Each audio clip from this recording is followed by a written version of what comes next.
Ngo Nzambe alakisi ngai makambo oyo papa Simon Kimbangu Kiangani pona loba pona moni ezali message vision papa Simon Kimbangu Kiangani alakisi ngai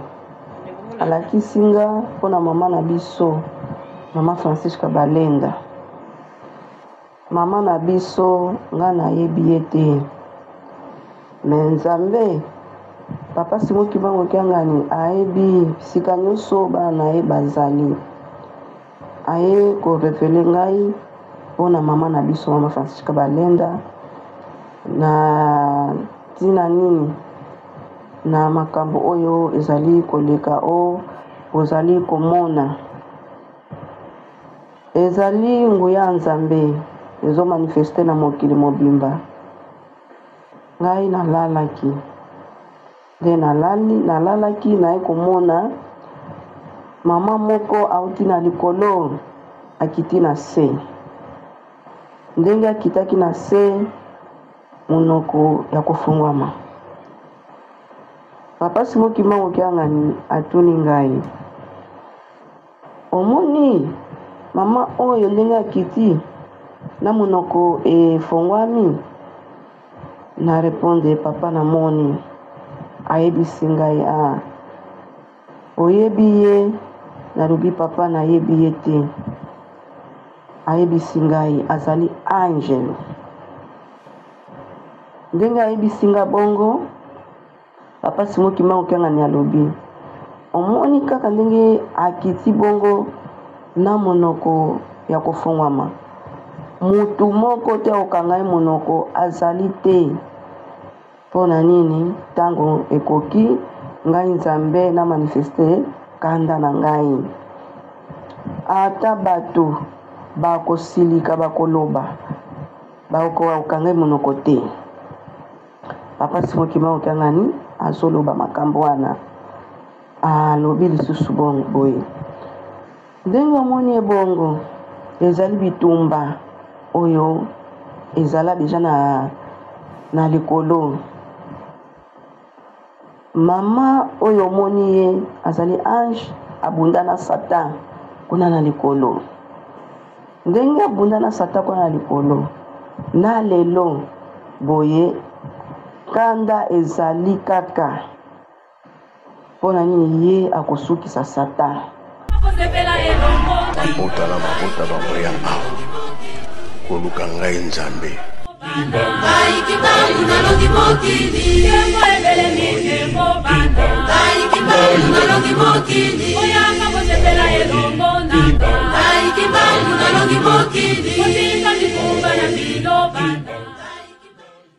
Bienvenue chez nous. Merci à tous nos abonnés. Merci na bato balingaka. Émission Kimbangu Nzambe, rien que la vérité.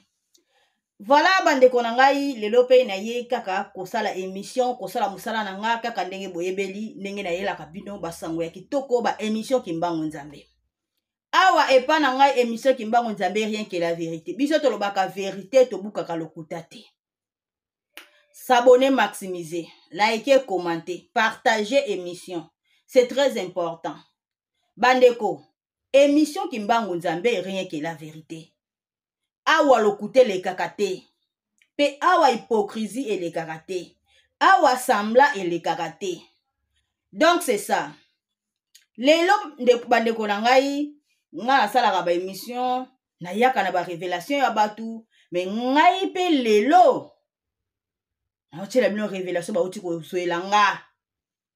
Donc musala onga na salaka na comprendre sikoyo na lobaka na nga na miyebaka mwa mukieki ye mwa mais na comprenaka vraiment bien te na kotaka na profondeur te malgré ba révéla na bangonga mais mutu mususu soki a zweli sur révélation ezaka très important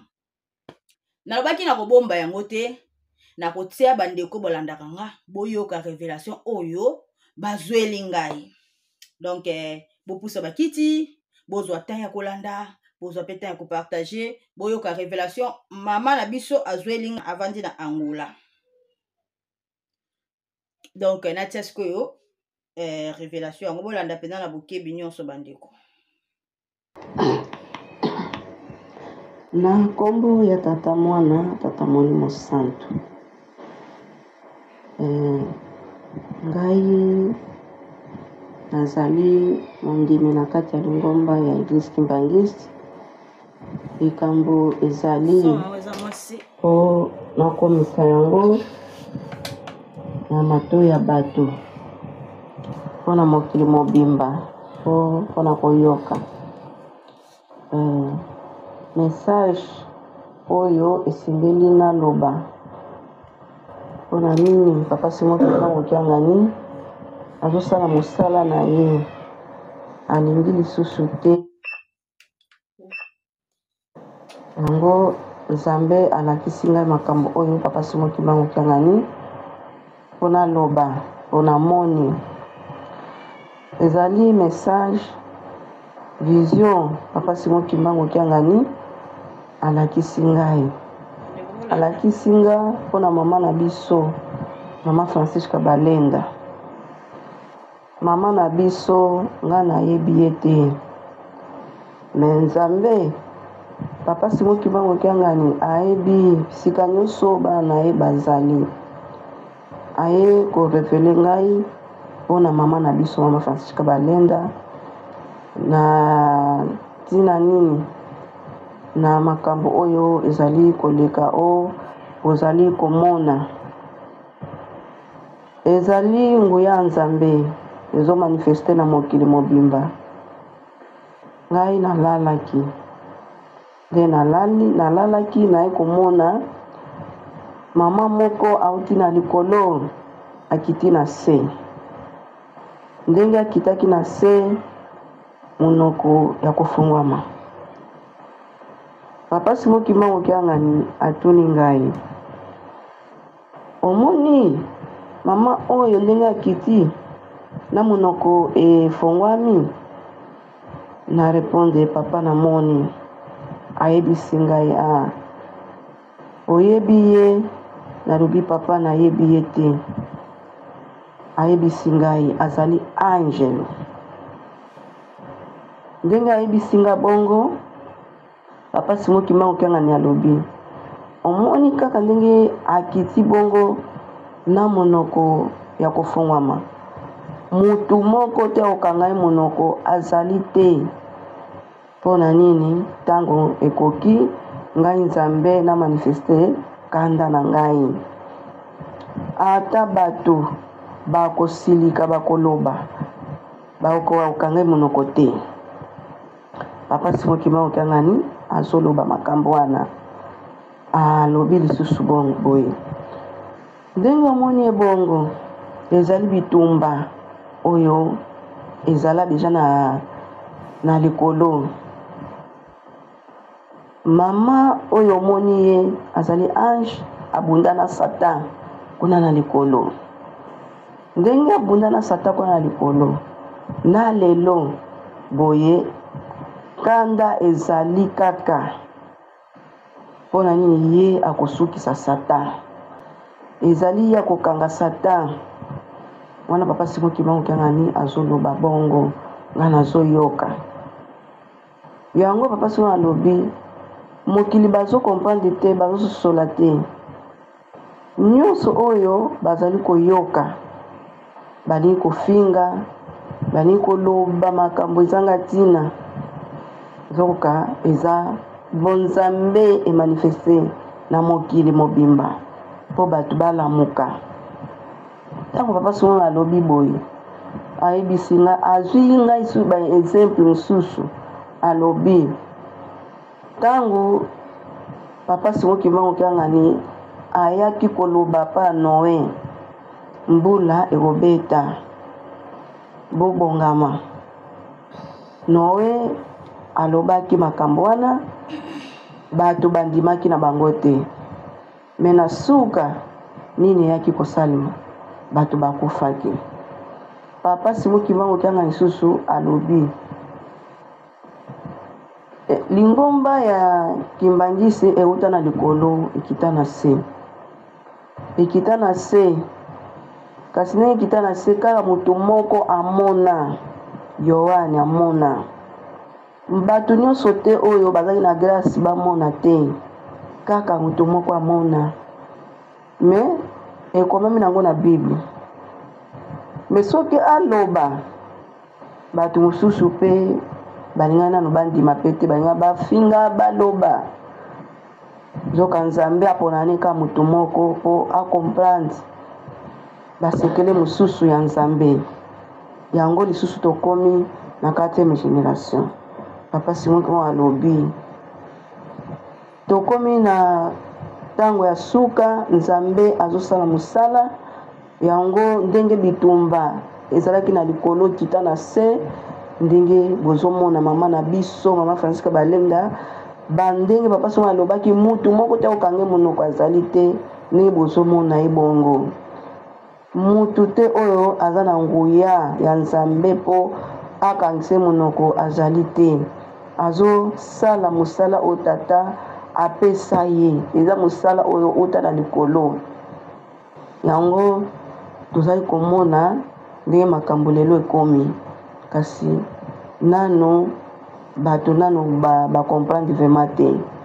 me mosala oyo azosala Satan ayebi bien nani mama Francisca Balenga ayebi bien po eza makambo oyo ezalaki na likolo eyeli ye lisusu ana se na mokili ayebi ke suka na ye ekoki papa Simon Kimbangu Kiangani asili koloba ba angelu bakokanga Satan mpe akopesa ordre yango bozomona makambo oyo bokanisa te ke eza makambo ya maseki eza makambo oyo ya verite oyo ya molimo bonzambe ntango bozomona makambo bongo boloba ofinga te bokota na mabondeli papa Simon Kimbangu Kiangani alobi ndenge nalakisi yo mama ndenge bato bazofinga bato bazolinga kutu te bayoka likambo oyo kasi yo omoni nani ye esika bato bazofinga ye yo ozali foloba kotika te bato wana babanda kofinga foloba te botika mama oyo aza na ye angelu aza mutu lokola biso ndenge tozali te ye aza mutu mosusu azosala kaka mosala ya nzambe ndenge papa Simon Kimbangu ayebisinga makambo wana yango esengeli nakomisa ngo na matoi ya bana ya nzambe oyo akondima ekozala malamu mpona bomoi na ye ya libela oyo akomona pe ke akondima na ye te mokolo mosusu mokolo ya suka oyo ekoyela ye nde akoregete kasi ntango akoregete ekozala deja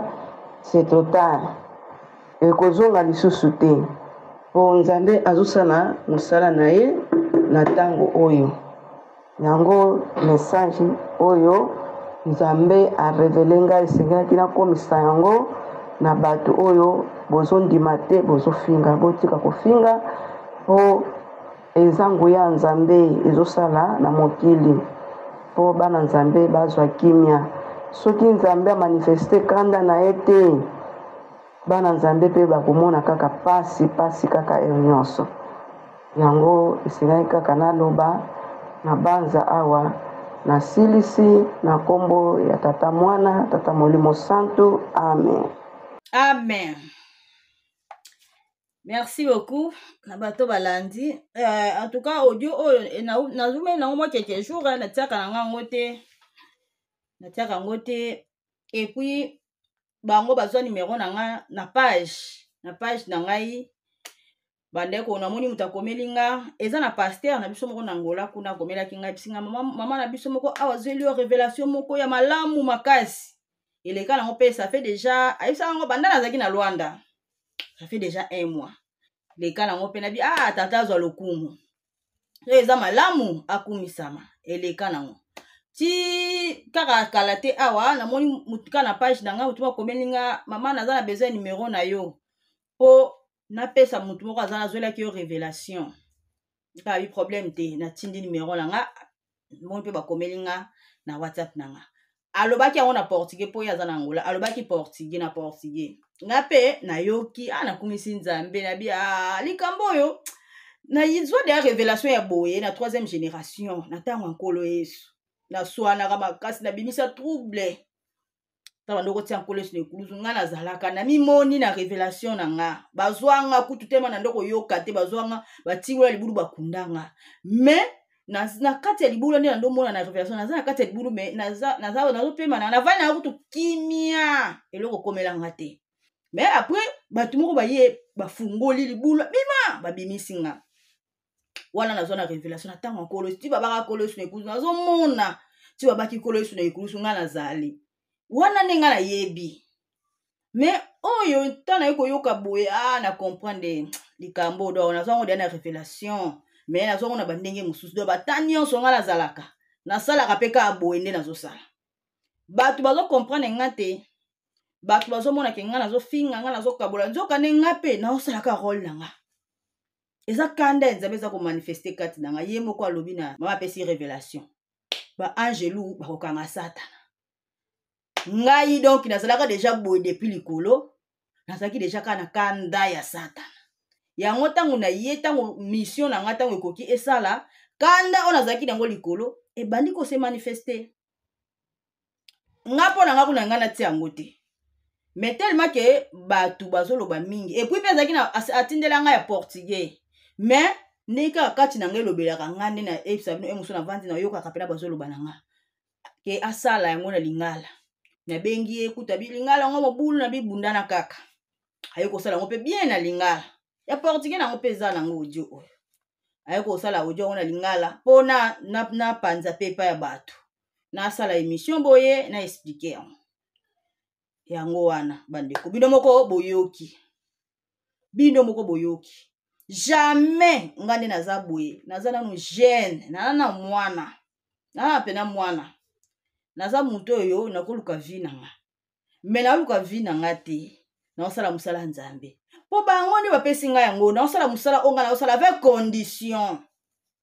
avec condition chance pete manzamba za malamu apesanga mobali oyo akota nanu même pas église kimbangise mais soko puyenga na musala yango alingi yango po ye ndenge aza na papa soki okianga na révéla ye atangisa ye mandombe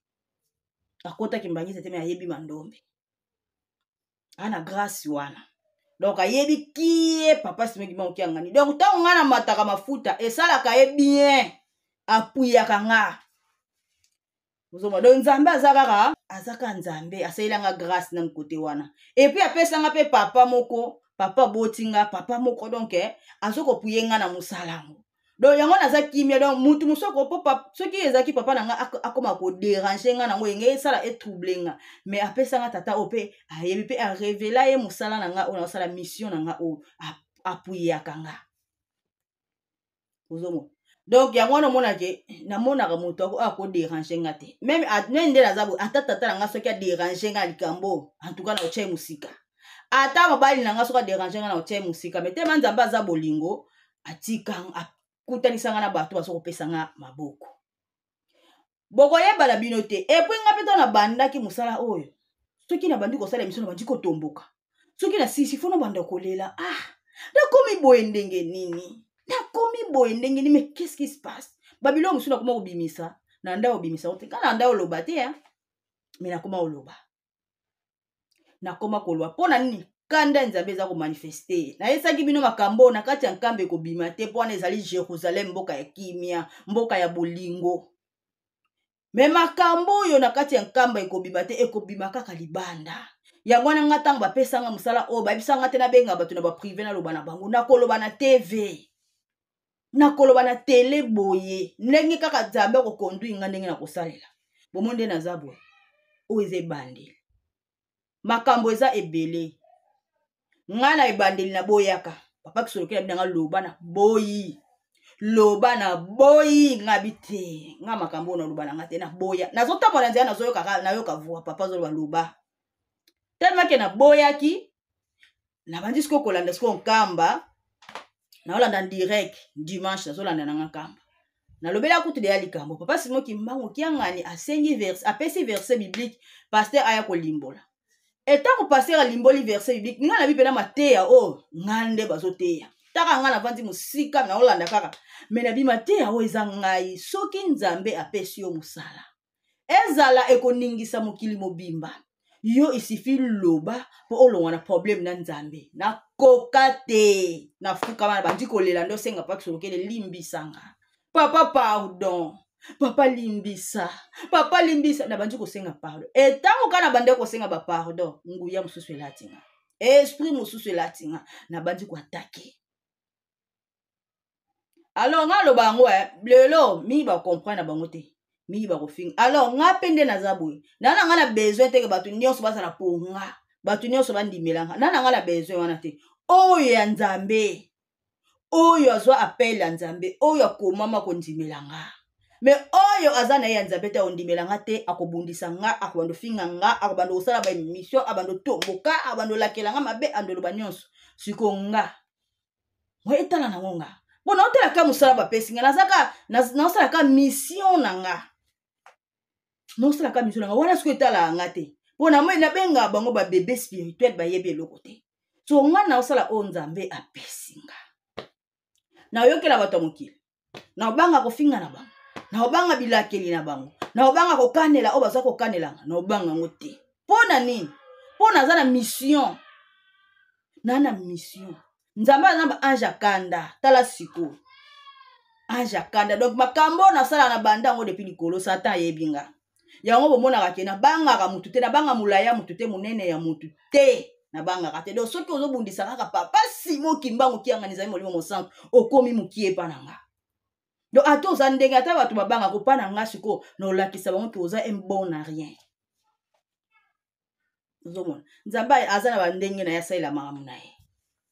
nga nde naza boye naza komande naza kutu mutu ya baerreur te meme vie na nga nde navivaka boye nasala asu baerreur te ke nayebi ke o mabe nasalaka te nasalaka te boyebi ke na ebandeli nanga kutu ava nabanda makambo deja ka nde nayokaka nzambe aloba nanga papa alobi nanga oza na 2 ans 2 ans ya nini nakobima meme na mobali te mobali nanga ndenge aza na ayebi mosala onga naza nango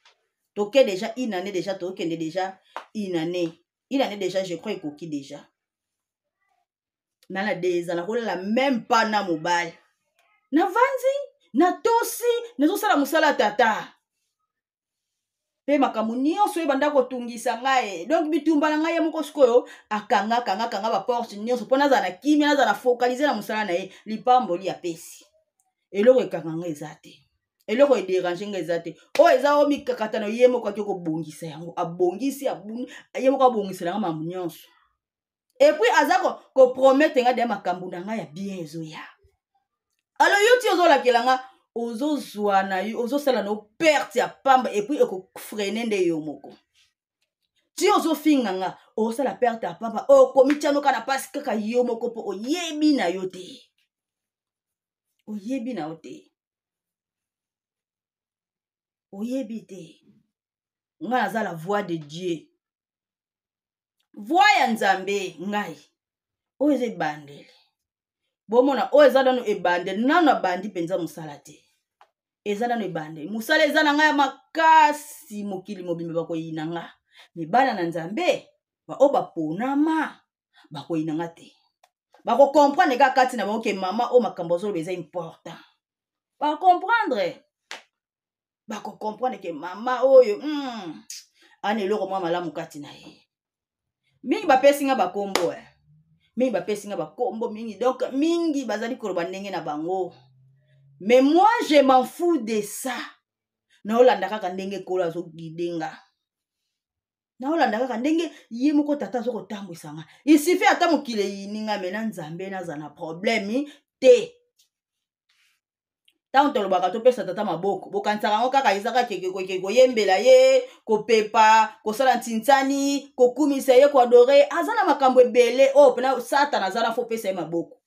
ana makambo eza mpena koemilie satana na mokili olakisa mutu wana ke ye nde satana mokili bayeba ana makambo ebele mambo ebele ya kosala kobundela ye mpe mpo ye aza na lati nzoto ifo mpe kobundela ye ana mambo ebele omona aza na mutu omona mutu wana azofa nene hypocrisie lelo na kati ya nkamba totala video ndenge papa Mbenza aza na mama Marie Mwilu bomoni affection oyo baza kopesa mama Marie Mwilu botala video.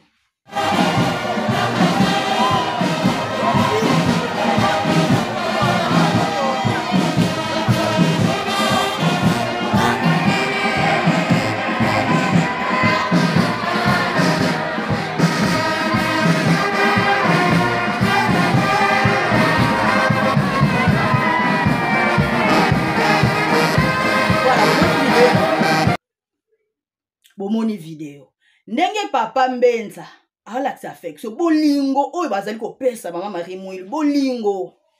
oyo bapesaka mama Marie Mwilu na kati ya nkamba. Bomoni bolingo wana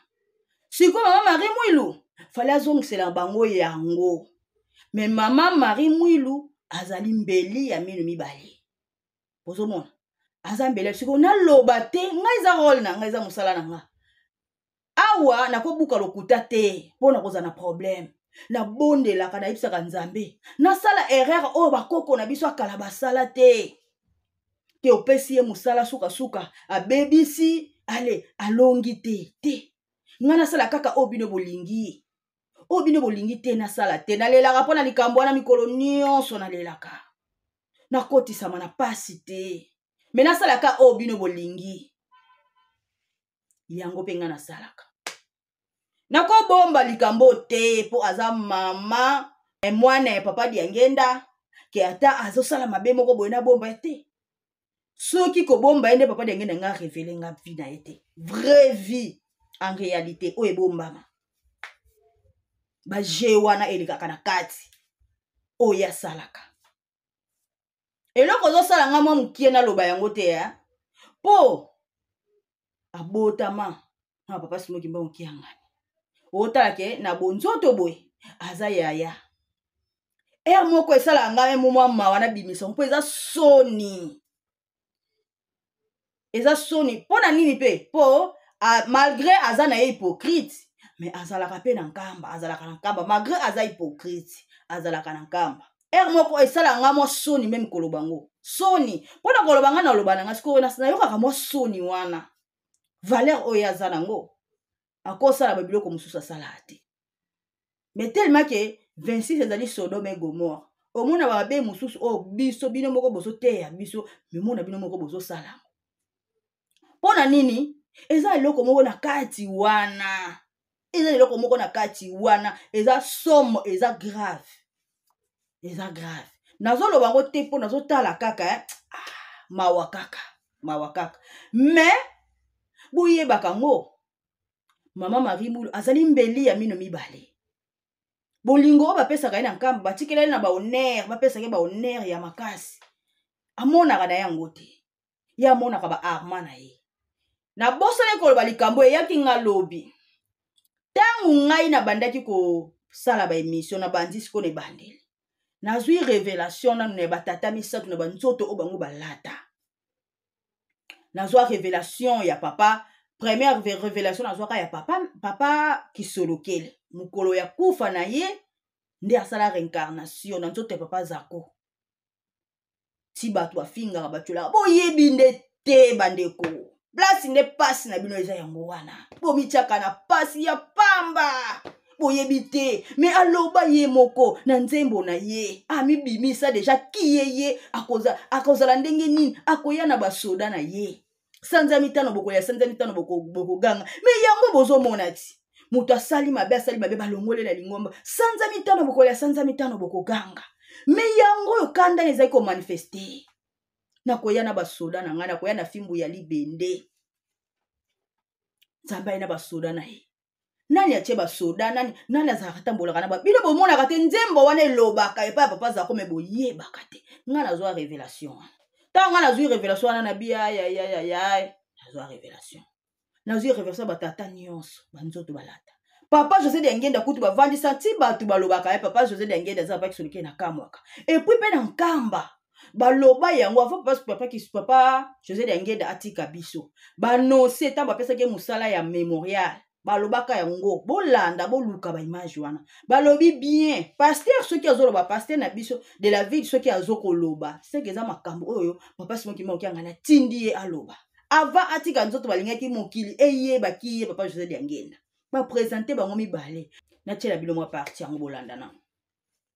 tabanza tomoni batata na biso bien na 1910 Papa Simon Kimbangu alobi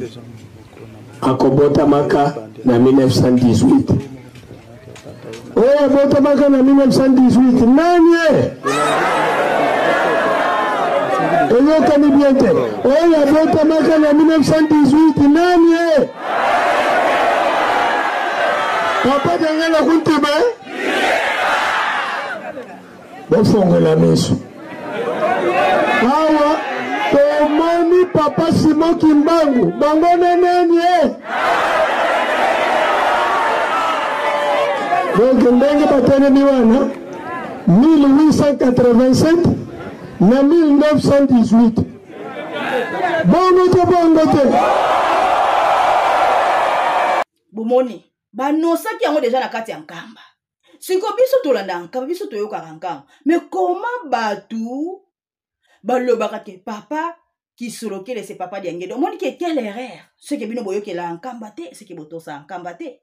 so nga na zwa révélation wana kutu eza révélation moko ke biloko mosusu ba révélation bapesa nga pendant 3 fois donc 3 fois na lali na sutuki na bi oh na comprendre vraiment bien na lali lisusu révélation ezongi bazali ko révéler nga qui est papa José Diangenda c'est papa Diangenda réincarnation ya papa Simon Kimbangu Kiangani ba révéler ngai azali papa Simon Kimbangu 21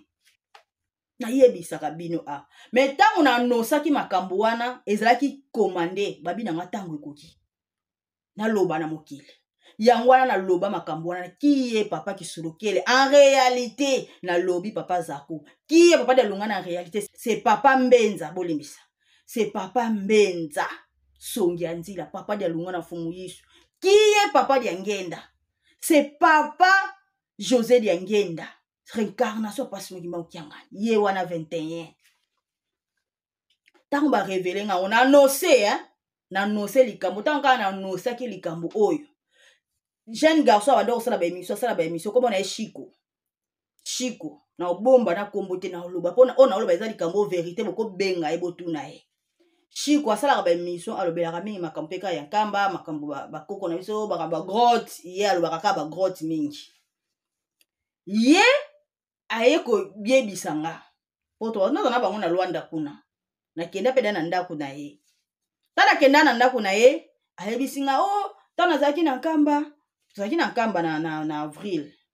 tango zaki na nkamba na lakisaki image na yo et pa mama Marie Mwilu alobi ke otika boye abi pekisa ye atika koloba biloko alobaka oyo ayebi te ayebi makambo te po makambo ezali na kati ya mikanda nde eza wana makambo ya zoloba yango te eza na kati mpo na kati ya mikanda deja baloba papa alobi Armand aza na kati soki ye azoloba bongo mais ayebi te ke Armand aza na kati batatata batika mikanda batikaka mutu entel akosala ba Armand na mwana pa Kisolokele na bakosala na papa Diangenda e na bakosala na papa Simon Kimbangu Kiangani donc ye makambo zoloba wana fo pekisa ye atika makambo wana likambo nga nazoloba oboke kotuna ye ayebisanga mama Marie Mwilu ayebisi ye natika kolobaka bongo po bapapa batika bongo te bango batika Armand na mwana pa Kisolokele mosusu akufa bango nde na tata Simon Kimbangu Kiangani basi apa osanga basekeleza na kati yo yebi te makambo ezali so angati lango lokola tembe po bango bazaka soki bayoki likambo neti mama Marie Mwilu nde azana nde ayokeli de po grande sœur na ye soki abala na mwana ya mama Marie Mwilu donc soki bayokeli ye deja nde etikali bongo mutu mosusu akolongola bango yango te nga natali sikoyo Nzambe ye moko papa Simon Kimbangu Kiangani Nzambe molimo mosantu na nzoto na ye ya molimo atalisi nga ba réalité na lali botango nga na témoigner likambo wana bayebisi nga tango ekoki ya bapriere kota bapriere bitumbe nakomaki na période na biso basi nga na bisiko papa na ba période oboye na kota priere ndeni ekata Premier jour, deuxième jour, et kata. Eh, nabi, mais oh, c'est grave. La côte à prière. Prière à 3 jours, sans colia, sans comme la maille. N'a dit premier jour. Deuxième jour. Quand le premier jour, on a boutou. Na zo révélation ba to la nange belé. Tant ba kangi ngai o abenda mama muilu ki awanga sen mare bimi likolo na mapata. Batala boye mama. Batima bango nyonso batikanga. Nde ba révélation ba ndi ko ya. Siko ngane ti makamba minene bongo bango moko batata batindinga na loba ngote. Pona nini mama Marie mula yebisi ngana tika ka koloba ka bongo po batata batika bongo te. Yango wana ngina loba bomoni batata batika bongo te. Batika banani basala na me ba arma basala na papa me lingi koloba te bango nde ba papa.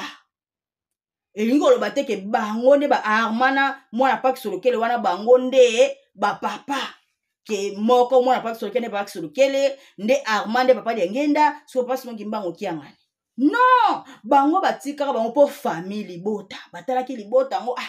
donc so ibakeka bongo ko sala ka bien te na ndenge ka na ki bo moto te mezala ka mingi chweza te to tia bango kaka me bakovanda na bango te. Po armande ngaza wana azali satana. Akolinga place ya mibale te. Akolinga zala ka mutali boso. Avanda na kiti wana. Même mama Marie muilu diangenda. Mukolo oyo. Basbano saka yepa lela. Siko ngai. Alela. Po yepa linga ki babenga yeba no se ke yonde sikonde ngozana yonde mama muilu. Otikali na mukili yonde mama muilu. Alinga ba no se bongo. Siko ngai yepa lela ka. Place na ye amonite. Nzoka nde batiaki bango kaka po bayeba kike bakozala te bakobundisa tata po mama Marie mula yebi ke tata ese papa de ngende ese bandeko ne nyonso bakokende me ye akende te atikala na tata po bango nde ata bakebe bakolonga na bango te do yango mona ke ti batata batika ba papier wana bayeba ki bakozala na bango te baozala te ezate yeso pe batiki bango ke bango na batata ngai ye moko Nzambe alakisi nga banzoto bango balati na lobela yango te me mama mula yebisa nga na lobaka bongo te bozoyoka boke kotuna shiko boke kotuna yebisa nga yango yepa yebi ke mama mula yebisa nga mama Marie mula yebisa ka ye ke ate ya nga na lobaka bongo te bomoni défense o asalela ka bandeko na ye ya 26 aza défenseur ya bandeko na ye 26 yango omoni ke ate ya ka batu nkamba te po azali mbeli ya mino mibale alia na 26 azolia na 3 ngana olobango te ke o pona manke non ngai awa ndeza ka vérité rien que la vérité langage nanga soki tuka kabino po boza na bino bilema o ya Nzambe langage nange ko tuka ete eza rôle nanga nazo kosala nazo kotambwisama na lolenge Nzambe alingi donc mission nanga ngamoka nde na yebi yango nazali kosala émission qui mbangu Nzambe rien que la vérité. Donc na ko bomba vérité te po na bato ya mokili. Po bato bazali ko tomboka, bato bazali ko finga, bato bazali ko ba mabe. Bana nguya likolo na ngate. Po tina zo ba boye bango moko ba Nzambe balatanga nguya. Yango na lo ba siko na nguya ya Nzambe. Siko bato ba comprendre te. Bato ba comprendre te. Mais bana bilembo bana bilaka ba comprendre nga kaka. Ata quel que soit le cas na memeli makambo bato ba comprendre. Bato mususu elobeli na wana biso na posa bandimi. Musala Nzambe zali ko benda bandimi baya. Mais elobeli na wana bandimi bakokima bato bakokima. Église kimbangiste Nzambe akitana ba ange na ye bato na ye abuta na bango likolo asala na bango. Donc soki mutu azali banda, soki abuta likolo na Nzambe asala na ye akoyaka akolanda ngate bonga na osa mission na. Mais soki ayana ya azwani appel ya Nzambe te ayana na Nzambe te akoya te. Papa sinongi ma okianganya loba azana posa ya quantité te azana posa qualité. Donc mingi o bazana 4 ba 26 bakobima bana na ba mukie mais tokosala na ye azana posa bana bazwa kimia yango wana mama o chikoloba papa yango azobimisa kanda na po bana na bazwa kimia soki kanda na ye se manifester te bana ba kozwa kimia te. soki bato mabe bazaka pembeni na ye bakosala na ba hypocrisie kime kokota te bakambo bomona na olobaka boye na kaka ebandi nanu kaka na bana ya batata wabotama na bango nakokitaka nakokotaka na bapaster meme na baparent baboti biso na bandako ngai ata libota na nga etali nga te na kosala mission na nga soki te babi na nga o likambo ezosala maboye na ndimi po makambo mpe ezoya kosalama na bakati ya bandako na biso na bakati ya bandako na baparent na biso makambo ezoya omoni makambo ezoya bokomonaka na bandako na bino makambo ekomi koya ebele bato akomi kobongwana po papa alobaki bato akoma kobongwana ozalaka niao toki okenda koloka na niao okotikalaka na niao okobongwana niao olataka mbwa okobongwana mbwa monaka bandako na bino nyama moko boye oyo nani papa na bino akomi nyama ngadi na bota na libota na nga na famille na nga ekomi nakokumisa nzambe mutu wana kende poto nzambe aza na posa atikala na ba oya ye asala na bango so nga pe na ko jouer rôle na nga o nzambe apesanga naza kosala musala o nzambe apesanga yango moni alandaka nyonso o bato balobaka te nazo sala musala na nga papa dia lungana alobaki boye Satan aza na 95% ya bato siko ye moko nzambe azaka na 5% pwani bato nyonso esi babeba bakenda papa simo kimba okianga na ekoloba Satan aza na 98%. Siko ye aza na 2% ya pamba ya bato. Donc ye moko papa alobaki ke papa alobaki na tango abandai musala. Pakolo Yesu ayebisi ye yo sala musala ba o bakondimela yo ya yo. Ba o bakondimela yo te ya yo te. Donc nzambe azalaka na ye na ebele te azanika na mukie. Donc ba o bakondimela ngape balanda tata sino imonki ngani nzambe molimo mosanto malamu. Ba o pe bakondimela na bango ngate. Etali bango. Ba o bakolanda na bango pe nzela te etali bango biso se na sima ya kimbango. Nzambe moko basimo imonki ngani alobi na nzembo. Bokeseni ya nzambe na moto na esambiselo mokile monaka mabunga nga nzambe natalaka motema. Donc même maman Marie Mwilu nde bozomona ye wana bino bomona mabunga mama malamu aza kimia mama boboto mama bolingo mais nzambe atala motema na ye bino bomona mabunga wana mais nzambe atala motema na ye aza bien na ye te yango azoko bimisa ye pa na nga. Même ngande bofinga nga ndoki demo sorcier oza kosala musala mabe bozomona mabunga na nga mais nzambe atala motema na nga. Mokili monaka mabunga nga nzambe natalaka motema nazalaka na nyongo moto te nayebi bolamu na yo nayebi misala na yo yango na ye ko bundela yo dongane na zaboye ata bomati bokiti bobundisi. Donc nzambe te mayebi misala na nga ayebi bolamu na nga bi musala onga na osala ata bobundisi ata bofinga te bosenyeso bokoka te mota bundelanga bino bomona ngote boko imagine te bo imagine bozwa ta ya kokanisa na banda na ngola esika Satana azali Kongo na ngola ezaka mboka moko basanga na tous les trois Congo mutu moko sikoyo azo tabino mulunge mutu moko azo tabino mulunge bakokanga Paul Dibuya atinda mbongo na Congo atinda mbongo na Kini baluka nga basala nga mabe menzoka nga na vandi na pene ga wana pene mutu moko azola nga révélation ya bisinga na loti yo Paul Dibuya azoluka na kati église Paul Dibuya azoluka yo mais ozali peka pembeni na ye mais azomono te la bia kasi na pembeni na ye na ngolati amona ngati yango monike tata azobundela nga tata zo bundela ngai na yebi olamu na yo na yebi bisala na yo yango na ye ko bundela yo nzambe yebi mosala na ngai yango abundelaka nga lobina ti bozwaka ta ya kochola wana bosala na bino erreur apamba tata bundela nga bomoni nga musalo nga na osala na lokwa mutu alati ba bombe na nzoto po akufa po na nzambe donc ngande na zabo na prête à tout mais sikoyo na olakisa bino ke nzambe balongaka ete première génération tobunda makambo na bandango kala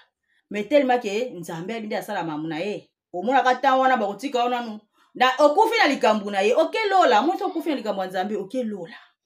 oke kopema ntango okoya lisusu oyesu kosala mosala yango lisusu omona okufi nango lisusu okelola oke kopema oyesu na yesu na troisième génération nasali mais nakufi so na likambo ya nzambe nakendaka lola nakendaka kopema na nga sikoyo na quatrième génération boboma bolemba bosalasala babe toya mpe na batango ya kala wana tozalaka metayema na ntango nano ekokaki te tokufaka tokenda so kopema na lola sikoyo tokomi na ntango ya suka tokomonaka baesheke na bino na miso ntango bajete ntango oyo bajete ti bozokweya biso tozotala nayebisaka bino ke 26 bakoinaugure te la princesse de Nkambe esi alobi oyo ezobima na monoko ya princesse de Nkambe echanzaka te omoni inauguration asali sambla mpo libu ya satana tellement amesana komanipule bandimi asali nini abengisi mwandeko bandeko na ye ya Congo abengisi bango baye koya wana baye mpona basala mwa présentation mo bakosa sikoyo bandimi ebwi mpo libu ya satana wana akoma kolobaka mingi na portugais na ye ya bizengi wana oyo ayebi na ye ata koloba bien te azolobaka na portugais mpo ete bandimi bato ya Kongo bayoka te epi mpe ndeko ni mosusu azalaki wana oyo ayesi oyo mokolo aye na bango wana azoyebisa bandimi makambo nga nazoyoka azoyebisa bandimi na ye ke ndenge eza wana makambo mosusu na koloba ndono aloba na portugais mpo ye ayoka te bandimi bagangi kimbangisi oye jeteki oye azokoganga bagangi makambo mosusu alingi ye ayoka te tata na mokolo wana ayebisi bango mpenza na mbili yango naloba na portugais mpo ayoka te bagangi ngana na oyoka makambo oloba satana wana abengisi bango mpo bamanipule bandimi inauguration eza te inauguration de tokota susu 2025 boye inauguration bosango na ndoto bobanda obondelaka place botongatonga wana na tanda bosuka wana place wana ekokweyaka bino tema bodefie nzambe bodefie pasi moki mokianga ekweya alors mutu moko tala likolo na ngala na pouvoir à part nzambe tata nzambe mwana nzambe molimo mosantu bango kaka na banzoto na bango balati bango kaka moko na bango misato ya bule papa simoki bango kiangani nzambi ya mpongo tulendo sa divinité ya ventino wa mintino nkwa tulendo le maître des pays en profondeur azali ko kundola ba profondeur makambo eboma mana cc azali ko bimisa azali ko kundola akokundola nanu kuta kundoli te basekele ekobima ngana osalaka musala tata na osaka musala tata ndenge tata azogidenga ndenge nzambe okonduenga donc révélation oyo eza lokola bakisinga su makasi na comprendre ce qui est moi na comprendre na yebaka na nga mama wana na kobenga na bi mama révélation makasi bobi moyen te mama balenda après bi na nga yesusu mama papa lobi ke yo ndongo zono mi yebi donc yeyo nga na bi bon nga na yebi penza te na yebisa ke na ko yebisa pe révélation o nga na zwaki mais na bise mama nga na yebi penza te mais tala boy na zwa do bana bilaka nzambe azokolakisa bango yango ndenge aza na tata lobi na ye place nyonso komona bazotiola komoni bazofinga te ya bango tata yebisi bomona donc na comprendre siko ki ye moi na comprendre siko musala onga na salaka en tout cas yango na ya mona mata mafuta donc eza ndenge nanga donc ta bino bomona nga na sumuka te na salaka nde pona pesa bino implice na salaka nde pona fungola bino na salaka nde pona lakisa bino ke tala bato baza pembeni ya nzambe bolamuka bazokosa biso tobundela nzambe na biso yango wana biti bosala confusion te ozo bundisa nzambe te bino bo bundisa ye lokwa nde bolata kombo ya papa zako tala place nde botiaka erreur nde yango wana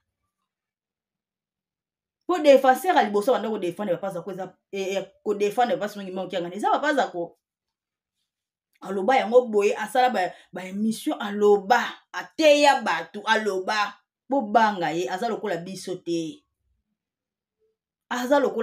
te abongwana kaza moto papa zako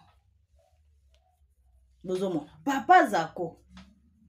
nde papa mbenza pe susu azali ko défendre tata azali ko lakisa monene ya tata ka bango mibale balobelaka tata bango mibale kaka mama Marie Moulu conseiller direct neta conseiller nini asalaka ngo te namona nanu te bino tozo kotela ye namona nanga nanu te namona nanu te alors soki bino bomona bozo ba video wana bo publier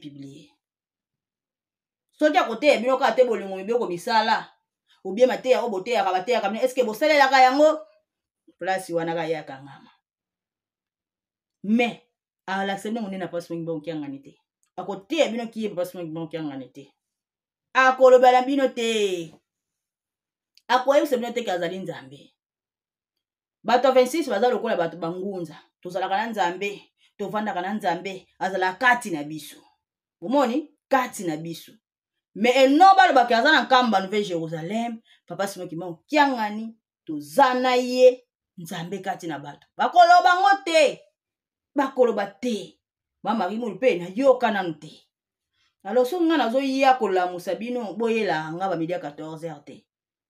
po nzambe asalaka na makambo na ndenge na lolenge na ye po te bokoma vigilant bolamuka bokoma vigilant alors ndenge na loba ni kama mama Marie Moulu ba honneur wana nazongeli yango lisusu bokata ba honneur bopesaka ye wana azobima na kati église botelemi wana bosali inauguration botiaka na nkamba pona papa soki alinga bima bosali inauguration wana papa tango kobima bopesi basali bolobi makambo bolobaka na se motema wana apo bopesa banzela ki ekota na église yango bokomosa pa mama Marie Moulu yango bokomosala epana ye na ndeni wana eza ye te wana eza papa ou bien songi nzila soki abimi po ye abimaka ya représenter papa soki papa abimi te ye nde abimaka ayo ko présenter papa c'est normal ye azwa yango ayo ko présenter papa c'est normal mais maman Marie Moulu te maman kwa kiadi to vana na maman kwa kali peta mula ya to kufaka na 2021 awa mais mukolo moko te maman kwa kiadi mukolo moko te basale ba honneur obozo sala ka maman Marie Moulu mukolo moko te il faut bo divisaka bo tala ka pe makambu bo pesa ka pe makambu ke oyo cérémonie oyo ezaka pona nzambe cérémonie oyo eza pona papa bo tala ka bo divisaka makambu bo zala ka ba sentimentalité bata ba sentiment te cérémonie oyo eza pona papa c'est tout. Ezate que maman Marie Moulu bose les cérémonies maman kwa kela zaki na commune azovanda so ki église akena ye na église akoti fliqueur okuta kuna abondeli na ye kimia azongi pe na ndako kimia mais maman Marie Moulu ba bozui ba garde belé boche aza na problème te ya za na problème te na 26 azaka bien na 3 azaka bien aza aimé partout butu boko ta ko simba e boko tikela ta protocole c'est tout boko ko tambola na bino nyonso boko mi garde eye makasi lokola et comment nini et comment spectacle et comment lokola décor moko boy non makambo nzambe basala ona sentiment te cérémonie ko sala kaneza kapona papa songi banki amani so papa bimita bimisi bimita songi nzila ye ko ye aya ko l'acception papa ye azali papa songi nzila azali papa songi banki amani donc so ki abimi c'est que papa bimi cérémonie wana fo ça. Mais cérémonie wana bosalaka wana ezali pona batata eza pona mama Marie Moulu te to boyi te ke nini akoya na église avandi na ye bo pese maloba alobi mais ezaka te fo bosalela ke cérémonie avant bima na résidence il faut na bosala ba cérémonie wana wate cérémonie ezaka ya nzambe boye ba okabola ba nini na ndenge babete bo bande konanga nazo la musa bino kaka na bakisa bino likambo oyo eza implice Donc nazo ke ko kitsa musala na bino te mais nazo bakisa bino implique ke oyo eza pona nzambe ekoki boko banda ko partager kango te. Papa José Dengenda azalaki awa mukolo moko te tomona ba cérémonie wana te. Papa José Dengenda vandaki na kimia nyonso. Papa za kwa zana tomona ta ba cérémonie wana te. Mais comment maman Marie Mouli ba cérémonie bo sela ka nzambe bo sela ka ye. Botika ye. To yebi ye kende azande ko ya papa. Mais asala ka ne wana mais ezate ke fo bokoma ko sela ka ba cérémonie bo sela ka nzambe bo sela ka ete. Ce n'est pas bien. Likamo na ngala betela ngo société. Na betela ngo société déjà na lobby, c'est bon. Donc makambu ona ngana ya ko yebisa noto sola na bimo mke yango. Audio na tie ezali message révélation ya maman na bisa so ki avanda na Angola. Na linga pe boyoka yango po baksamne implice kokote ya binope. Ekote ya binope. Donc ngana na ngana problème te. Yo okotele mano banjo finga nonga. Wando démarrer nga. Mais yeba ke zala pe na raison. Moni oyo zo sala. Faut zapper na raison na. Mais so za na raison te écoutez cher lobby. Lobby nango regretter ngate. Ngana na problème te. Ngana na problème te. Na pesu na tante ya ko yaka ko répondaka muntu. Angana kombo na ngaso bo fingi. Boloba n'importe quoi. Na oya soute. Bandaka na comprendre sous mission na nga makasi. Dobozo atana bino na obo sala. Ngana oya te ngana ka focaliser na musala na nga onzamba pesi nga. Onzambe kutundia zana batu nyoso balinga ete. Satana kuta pe na batu na ye. Satana na batu na boya na bango nzambe pona Satana. Alors nga musali ya tata batu nyoso balinga nga te. Eza pe na batu ba olinga nga te. Eza pe na batu ba ndosala ka ba direct ba émission na bango pa finga nga. Eza bongo. Ya te ke mutu nyoso fo alinga nga. Donc je m'en fous de tout ça. Ba oya nzambi ba oya ngape ba kolinga nga. Ki mwana na tata ndeko na biso to linga ye ba olinga nga. Mais ba oya ngape te ba olinga nga te. Donc nyonso ne ko déranger nga te nga na tambusaka na ndenge nzambe na nga azali ko tambusela nga. Voilà, merci beaucoup na bato nyonso balandi ngai. Merci bo s'abonner na chaîne botalaka bongo te ko abonaka ko partager ko commenter ko liker émission, c'est très important. C'est très important. Faut linga émission ki mbangu nzambe. Okolamuka na makambo ebele. O comprendre makambo ebele. Les révélateurs des choses cachées azali ko pesa makambo. Donc c'est ça. Ponga na yela kabino. Voilà, merci beaucoup na batutu balandi ngai to monani à la prochaine. Bye. Mabota bangoya awa koluka ngai nzambe Kibangu na longi mokili Kibangu na longi mokili